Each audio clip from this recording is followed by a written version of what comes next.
우리나라 양돈업에 정말 풀리지 않는 수수께끼가 하나 있습니다. 아시다시피 한국은 첨단 기술 강국이잖아요. 그런데 왜 유독 돼지 농작의 생산성은 세계적인 수준에 한참 못 미치는 걸까요? 오늘 바로 그 숨겨진 이유들을 한번 파헤쳐 보겠습니다. 자, 이 그래프를 한번 보시죠.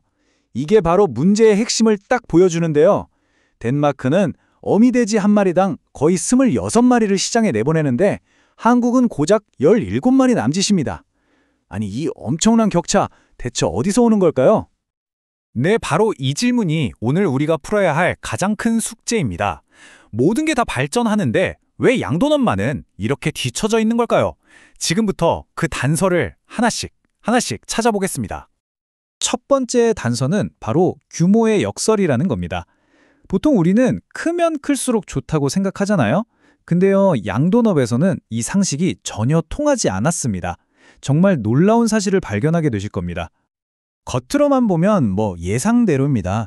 규모가 크고 현대적인 농장이 더 생산적인 것처럼 보여요. 어미돼지 한 번에 낳는 새끼 수가 더 많으니까요. 여기까지는 우리가 아는 상식과 딱 들어맞죠. 그런데 진짜 반전은 바로 여기에 있습니다.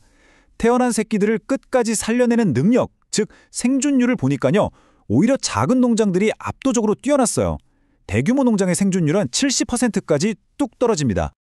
이게 바로 명백한 역설이죠. 대규모 농장은 분명 더 많이 낳는데 결과적으로는 더 많이 잃고 있었던 겁니다.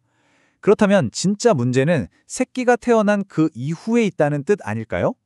이 문제는요, 딱 물이 새는 양동이 같아요. 업계는 그저 양동이에 물을 더 많이 붓는데, 그러니까 새끼를 더 많이 낳게 하는 데만 집중하고 있었던 거죠. 정작 중요한 게 뭔지 두 가지 핵심 지표를 통해서 한번 알아보겠습니다. 그동안 업계가 정말 집착해온 숫자가 바로 이 PSY입니다. 어미돼지 한 마리가 얼마나 많은 새끼를 낳아서 젖을 떼게 하는지, 다시 말해 번식의 효율성만 보여주는 지표죠. 하지만 농장의 진짜 성공, 진짜 성적표는 바로 이 MSY입니다. 최종적으로 얼마나 많은 돼지가 시장에 팔려서 돈이 되는지 이걸 봐야죠. 그리고 사실 업계의 노력에 성과가 없었던 건 아니에요. 보세요. PSY, 그러니까 젖을 뗀 새끼 돼지 수가 21.2마리까지 늘어났거든요.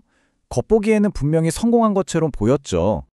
하지만 진짜 성적표인 MSSY는 고작 17.6마리, 21마리가 넘게 시작했는데 도착점에 와보니 4마리 가까이가 중간에 사라져버린 겁니다. 아니, 이 돼지들 다 어디로 간 걸까요? 이 한마디가 이 문제를 정말 명쾌하게 보여줍니다. 최종적으로 팔리는 다 자란 돼지가 아니라 시작점인 새끼 돼지 숫자에만 몰두했던 거죠. 이건 정말 구멍 뚫린 양동이에 계속 물만 붓고 있었던 거나 마찬가지입니다. 자, 여기서 또 다른 역설로 한번 들어봐 보죠. 한국 양돈업계는 새끼의 젖을 빨리 떼는 게 더 효율적이라고 굳게 믿어왔습니다. 그런데 세계에서 가장 생산성이 높은 덴마크는 과연 어떻게 하고 있었을까요? 결과는 정말 놀라웠습니다. 세계 1위 덴마크는요, 한국보다 무려 일주일 이상 늦게 젖을 떼요. 그럼 더 비효율적이어야 하잖아요? 그런데 어미돼지의 연간 회전율은 한국과 거의 똑같습니다. 이게 어떻게 가능한 일일까요? 바로 이겁니다. 덴마크의 방식은 겉보기엔 좀 느려 보이지만 결과적으로 훨씬 튼튼하고 건강한 새끼 돼지를 만들어내는 거죠. 이게 바로 아까 우리가 봤던 그 물이 새는 양동이의 구멍을 막는 비법이었던 겁니다.